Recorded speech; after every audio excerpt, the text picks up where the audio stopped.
All right, we got some news here in the offseason. Yesterday, the New York Yankees went out and made another move. This was their first big move regarding the lineup. So we're going to talk about that in episode 762 here at BD4. Welcome to the podcast. Let's get to it.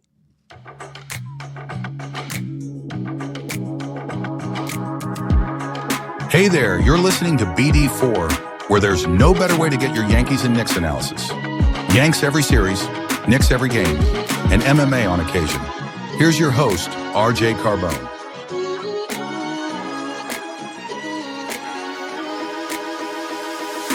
And a high drive into left center field. Stanley's going to watch another one fly. Are you kidding me? DiVincenzo a three. Bang! Bang!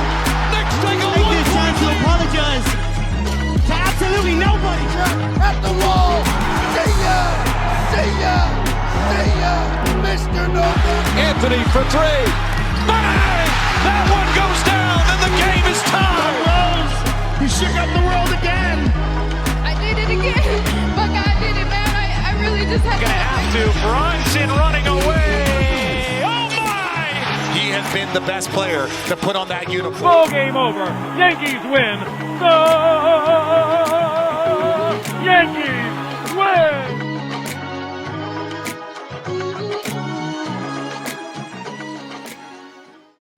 Okay, well, that's official. The Yankees made their first big move in the lineup. Going into the lineup was what I needed to see to feel comfortable. You know, you lost Juan Soto and change. And so I needed to see something happen to tell me it's going to be the first of hopefully a couple more. They sent Cody Poteet, who had a nice little cup of coffee with the Yankees this past season. They sent him to the Chicago Cubs, and the Cubs in return sent the Yankees Cody Bellinger and $5 million in cash to go to his contract. Also, Colton Brewer was brought to the Yankees from the Cubs in a separate deal, or Cubs to the Yankees. So the Yankees will be taking on Cody Bellinger's $27 million contract, paying $22 million of that. This has been something that, this has obviously gone back years. It's gone back to, I don't know, when Bellinger first came into the league, a couple years into the league for him. The Yankees have wanted him. They have history, obviously, with his father playing here, and he's always just made sense as a lefty bat. So they finally get this deal done, and now Bellinger comes here. Initially reported that he was going to play center field for the Yankees. Boone came out earlier today, Wednesday the 18th, and he said he's not going to be limited to center field. Now, I personally, once again, I think this is just Boone, once again, not being clued in. Like, the guy's never clued in. I think he could just, saying initially that he was going to play center field could very easily be the Yankees just keeping, this negotiation tactic, open so they could go and still look for certain other positions. But we'll see where he plays. Cody Bellinger is a guy I've been wanting. Even before, when the Soto sweepstakes first broke out. When Derek Jeter was talking on Fox about how the Yankees would be a good target, or how Soto would be a good target for the Yankees to trade for back in August of last year. Before that even happened, because I never even had that in my mind that it was going to happen. I just never thought they'd go after a talent like that. Before that, I was very high on Cody Bellinger and getting him into pinstripes. So I've been wanting him for a bit. I think he makes sense in Yankee pinstripes. He's also a good contact bat, which I feel like people forget because he used to be a very Joey Gallo type swing and miss guy. But he has cut down his K rate significantly in the last couple seasons when he went to Chicago. Just a 16% K rate in each of the last 2 years, where his first 6 seasons, he had a 23% K rate. So that's a positive to begin with, and maybe that's something the Yankees see and they want to put him in the leadoff spot because they still don't have a leadoff bat. So that might be a home for him. We'll see. But obviously, what you like about Bellinger coming here is the left-handed pop. You get a lefty like that, and you put him inside Yankee Stadium, that fits perfectly. You know, that launch angle in his swing is perfect for the Bronx. He played at Wrigley Field. That's a tough hitter's ballpark. The wind's always blowing the other way, blowing in. The numbers when he played with the Cubs, he was better on the road. You have to believe with that 314 in right field and Cody Bellinger's left-handed swing that he could start hitting them homers again. It's a guy who's hit home runs before. He's got 20-plus home runs in 4 of 7 major league seasons. I'm excluding the COVID season, obviously, because of the shortened schedule. He's got pop, and I think that's going to make a return. He's got athleticism. You know, you watch the guy play; he can move out there. You go onto the Baseball Savant page. Sprint speed is good. The base running value numbers check out. He's a Gold Glover. Not. I think that was from 2019, maybe. But he's a good glove. He's always been a good glove. He's got arm strength. He's got range. Fielding run value numbers check out. The range numbers check out. Right, range. What is it? Outs above average, and the other one too. Something with range in it. But all the metrics, the arm value, the arm strength, they all check out. He's got a good glove. He can play the field. And he's very versatile defensively as well. It's a guy who can play center field, but he can slide over to left. He can slide over to right field. He can also play a little bit of first base, and he can do it well. So that's a plus. Talk about the Yankees trying to improve their fielding. That's huge. Hey, he's a guy who hates the Houston Astros, just as much as the Yankees fans do. That's been going around again lately. The interview's been resurfacing when he's talking about Manfred and that 2017 Houston team. So those are all the positives about bringing Cody Bellinger into the Bronx. Obviously, some of the things you worry about are the obvious, the contract, some of the concerning metrics, right? Lately, everything on his Baseball Savant page is blue except for the contact stuff, right? The whiff rate, chase, the K rate, the squared up percentage, like everything else is very blue. Maybe that's just due to a change in his swing, changing up his hitting style, so he's got to sacrifice some other spots. But he's had a very, very, very, very, very up and down career. You go to the back of his baseball card. His rookie season was incredible. He was an all-star in his rookie season. He won the Rookie of the Year. He was top 10 MVP. His sophomore season, he was productive, but he took a big drop-off. 2019 comes, and he has the best year of his career. He breaks out, becomes an all-star, wins an MVP, wins a Silver Slugger, has a Gold Glove on top of that. 2020 comes, again, he was productive to a degree, but it was a gigantic drop-off. 2021, that was the injury-plagued season where the shoulder started to bother him. He had the worst year of his career then. 2022, I think he was healthy as in he played every game or most of the games, but it was another bad year. You have to think the shoulder still wasn't right maybe. But he bounced back in 2023 with a super productive season with his first year with the Cubs. He was MVP top 10 again. He won a Silver Slugger again. Last year comes, he was productive, but again, a pretty big drop-off from where he was in 2023. So he's been very up and down and up and down. But overall, it's a move that I look at, and I really can't hate it as a baseball move. You know, it's you bring him into pinstripes. I don't see why this guy can't come here, sit in the 250s, you know, give you a 780 something OPS, hit 25 home runs. I don't see why he can't replicate something like that. I don't need him to be an MVP. And I think that's where a lot of fans are kind of shying away from him because they don't think he's anything close to that anymore. That's fine. I just need you to be a productive power bat. Be a pretty above average power bat. If you can do that, that's good. He's got good athleticism. Again, he's got a good glove. I'm hoping the Yankees play him more in left field than they do anything else.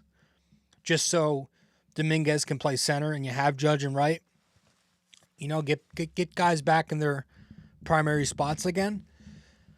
But, yeah, again, it gets tough financially because while it's a very, very good thing that the Yankees and the Cubs were able to do this deal without Nico Horner's contract being involved, that's a plus. It's tough because the Yankees are also stuck paying most of this money. You know, they're paying most of Bellinger's money. So when we're talking about what's next to come, you know, there's not much flexibility if the Yankees want to remain under the final CBT. And the reports say that their next target is going to be first base. And 4 names keep popping up. That's Christian Walker, Pete Alonso, Carlos Santana, and Paul Goldschmidt. You know, especially those first 2 guys, they're going to cost some money.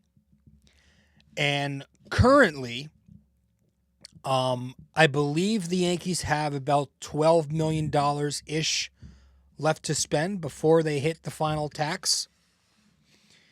So you have to believe, with no spot really in the rotation or in the bullpen, and that contract very attractive to move, that Stroman is going to be out. And they're going to try to get a team to eat his full $18 million, which would give the Yankees $30 million left to spend. You know, moving Stroman might be tough. You might have to attach a top prospect. Is it Jones? Is it Roderick Arias? Is it George Lombard Jr., who they love? Is it a Heel or a Schmidt? I don't know. Do the Oakland A's, who I think they're just spending money just to spend money right now, do they take him? Somebody's going to take him. It's just a matter of, do you have to sacrifice somebody else to in a package to get rid of him?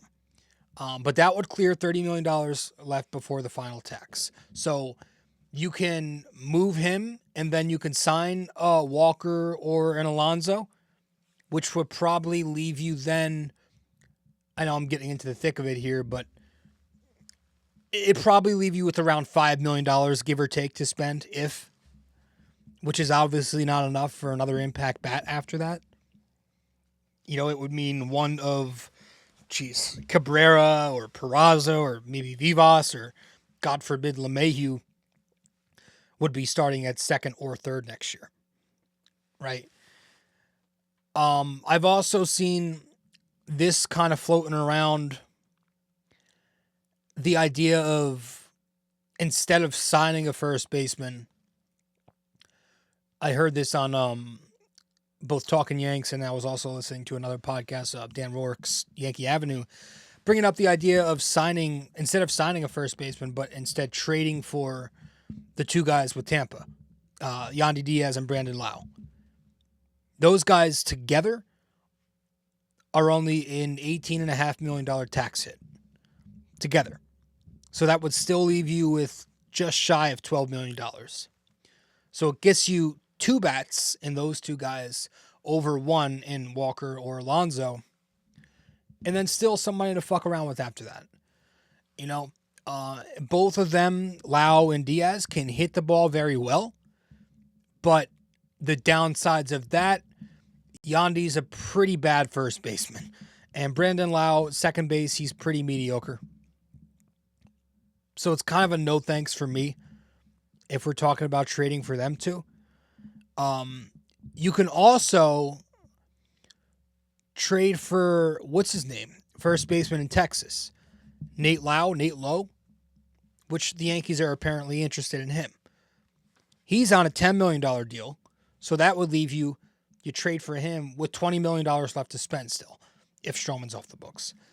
This way, you can use that $20 million on probably a Tanner Scott to make a fantastic three-headed monster in the back end of that bullpen. And then you could just probably go in-house for a second or third. I don't know. Do you do that? Or do you, man, it's just, I just think the Yankees might have to go over the tax a little bit here. Just go over the tax. Like, it's okay. You can sign Christian Walker or Pete Alonso, whoever, and then you can keep going after that and bring in, I don't know, a Bregman. That would put you over the tax by a lot. That would if you're trying to stay under and you don't want to go over, but you're willing to, that would put you over by a lot. So you could try to sign Bregman and then trade Trevino or Grisham's money. I believe both of them combined for about $8.5 million. And then you could trade for Nate Lowe to play first. That's an option. The good thing is that only puts you over the CBT by a tiny little bit. The bad thing is if you're going after a guy like Bregman to play third base, he's a Boris client. I'm pretty sure he's a Boris client. And Boris is going to want to squeeze every single penny out of the Yankees' pocket. So if we're in this world where we're trying to play money ball, right, and trying to stay under that fourth CBT,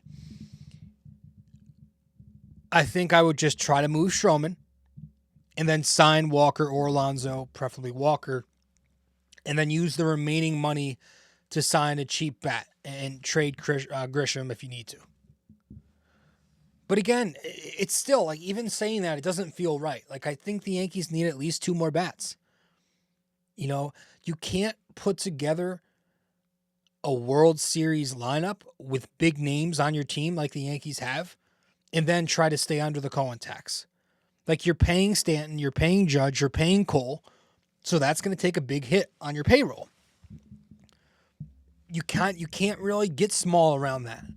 You kind of have to go over a little bit, even if it's just by a little bit. You're getting taxed on the dollar, it's 100%, but you don't have to go well beyond it.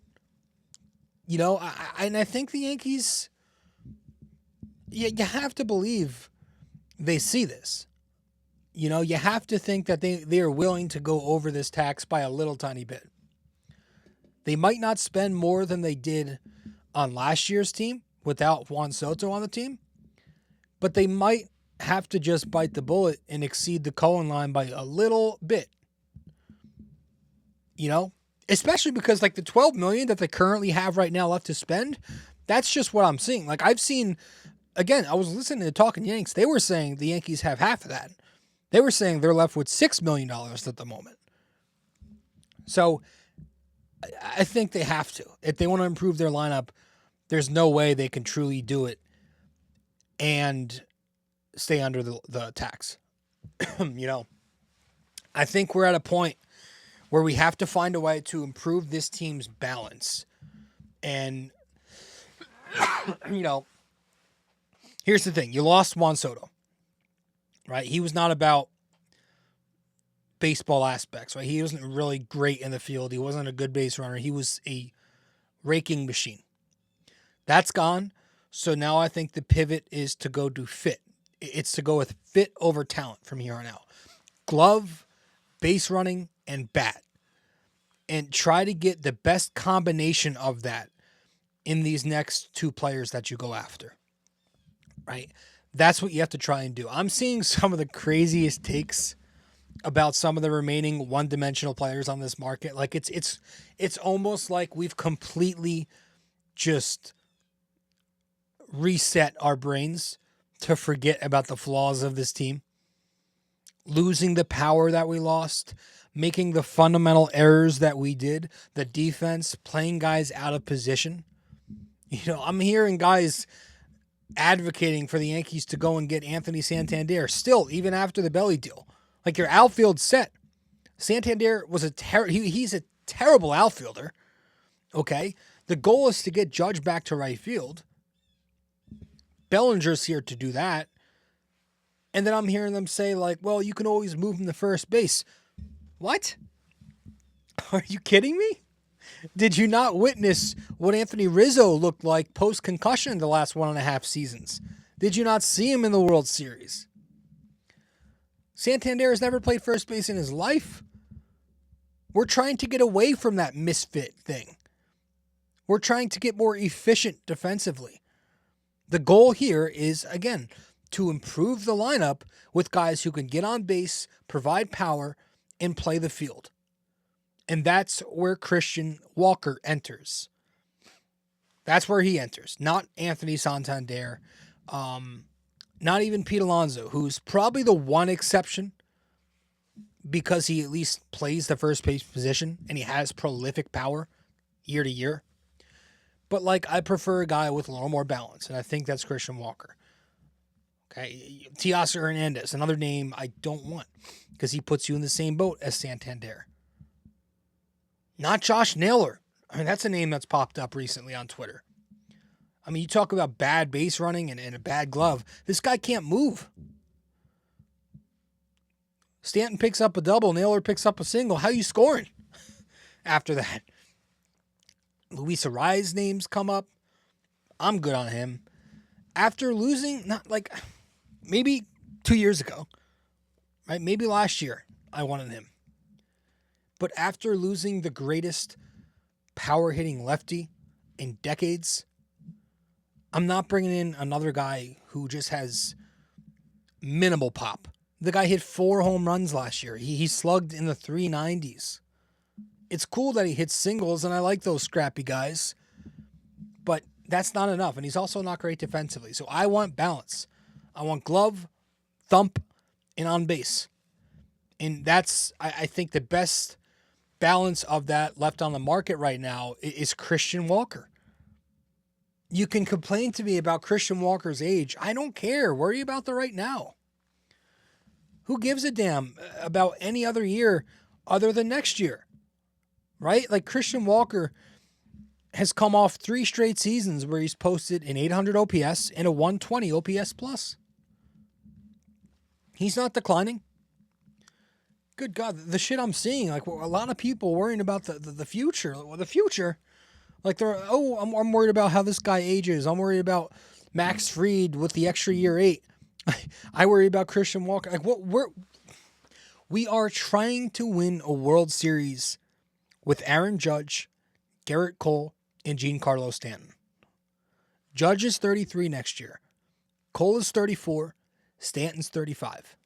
The only thing that you, I, and the rest of the Yankee fan base should be worrying about is next season. I do not care about 2032. I do not care about 2027. I care about 2025. And you figure out later. Worry about the now. The Yankees lost 70 home runs, just about, between Soto, Torres, Verdugo. They needed, and they still need pop. Bellinger was a good start. The Yankees didn't get much from Rodon last postseason. They needed another frontline starting pitcher. Max Fried was a good signing. The Yankees didn't get much swing and miss from their bullpen last year. They also lacked a closer. They brought in Devin Williams, another needed acquisition. Why are we worrying about anything else right now? Win right now. That's what I care about. So I think they're going to have to go over this tax, make a deal for Christian Walker, and then if you have to go over by one contract, say fuck it and be the Yankees. Because you're able to eat that money. You're going to make the money back. It's easy for us to sit here and say it. I understand. But you're at a point where if you want to make winning your number one priority, you got big contracts on the books already. So there's no way to work around that. It's just the way it is right now. So, anyways, Cody Bellinger, I think that's a great deal for the Yankees. I think he's going to help them win games. But I think it's one step of hopefully 2 more regarding this batting lineup. So with that said, we're going to wrap it up right here. Just a quick episode. Episode 762, the Yanks trade with the Cubs for Cody Bellinger. Like the move a lot. Hope there's a lot more coming. So I appreciate you all tuning in. I really do appreciate it. And I will see you in the next episode of BD4. 763, unless news breaks, will probably be a Knicks episode where the Knicks will be taking on the Wolves tomorrow night in Minnesota. So I'll see you then, Yankees fans. I'll see you when the next news breaks. Later. Well, if you made it this far, that means you listened to or watched the entire episode. Thank you. Just remember to follow, subscribe, download, rate and review, and all that fun stuff to help out the podcast. And I will see you in the next episode of BD4.